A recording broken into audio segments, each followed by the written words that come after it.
karakteristik yang ada pada orang, karakteristik mendasar yang ada pada individu, dan itu berkaitan dengan kriteria penentu keberhasilan kinerja seseorang atau kinerja superior. Jadi kompetensi itu ada pada diri orang itu, dan kompetensi itu membuat orang itu bisa menampilkan prestasi yang baik, bahkan superior. Kita kalau lihat orang nih, bagus kerjanya, semangat nih kayaknya ya, dari tadi di depan laptop nggak bangun-bangun gitu. Sambil tidur. Nyender.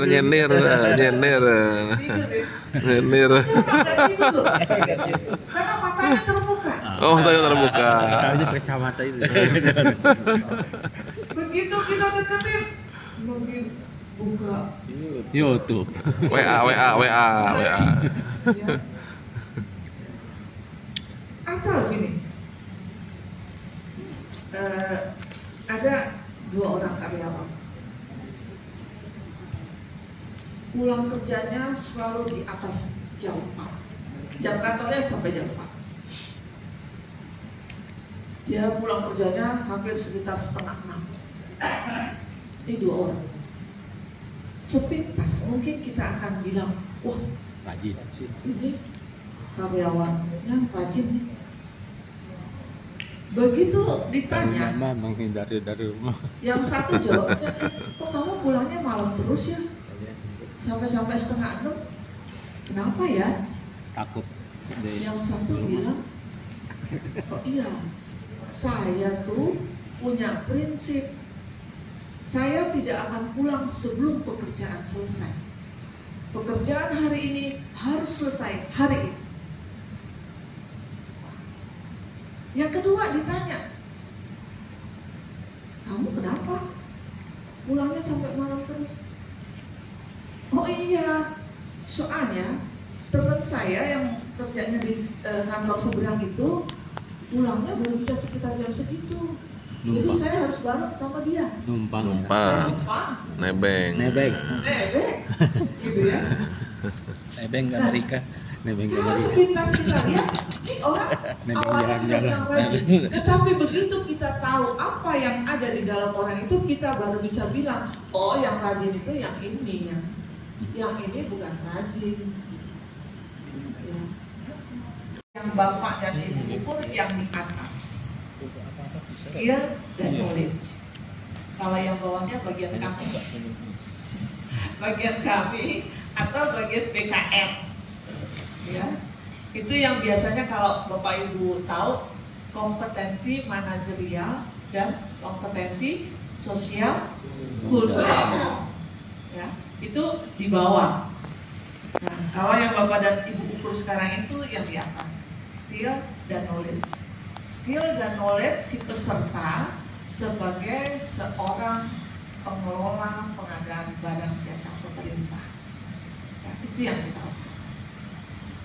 Oke, boleh lanjut lagi. Nah, gimana caranya supaya saat kita wawancara kita bisa mendapatkan data yang akurat. Data dan dana. Jangan sampai kita udah dapat data, nggak dapat datanya juga. Ya.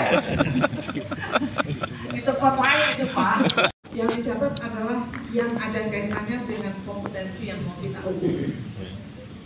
Walaupun itu kemudian hasil akhirnya tidak sesuai dengan kompetensi atau tidak kompeten, itu tetap harus kita catat Pak.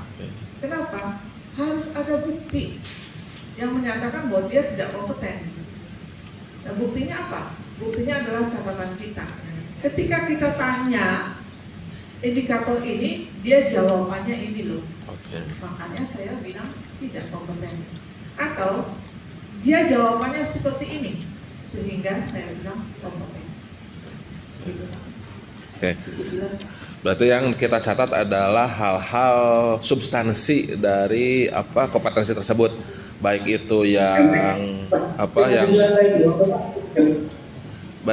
menyebabkan tidak kompeten ataupun yang menyebabkan beliau kompeten. Substansinya aja begitu Bu ya. Oke, baik, makasih. Iya. Makasih Bu.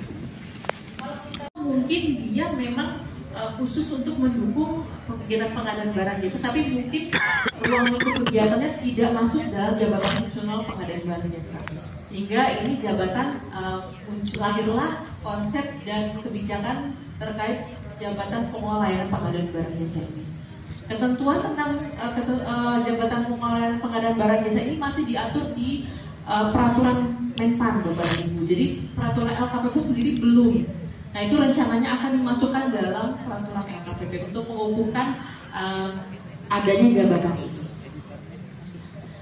Baik, selanjutnya, nah ini adalah jabatan